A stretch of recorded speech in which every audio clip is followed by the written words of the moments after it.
Hello, नमस्कार. कसे आहात? सगळीकडे धोधो पाऊस पडत आहे. काय मग तुम्ही कांदा भजी करून खाल्ली की नाही?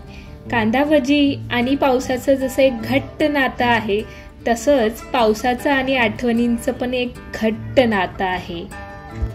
पाऊस आपल्याला नकळत कधी भूतकाळात घेऊन जातो कळतच नाही.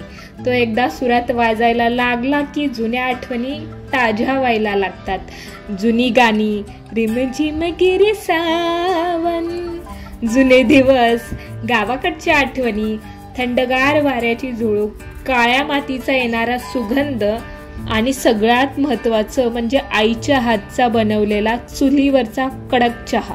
आहा, मस्तच, मन तृप्त होऊन जातं. किती शांत वाटतं पावसाकडे बघताना. जणू काही आपल्या मनातला गोंधळ कमी करायलाच आलेला असतो तो. पावसामुळे कडक उन्हाने तापलेली जमीन जशी शांत होते ना, तसं आपलं मन सुद्धा त्याच्या येण्याने शांत होतं. तो हळुवारपणे तुमच्यातल्या तुम्हाला पुन्हा भेटवण्याचं काम करतो.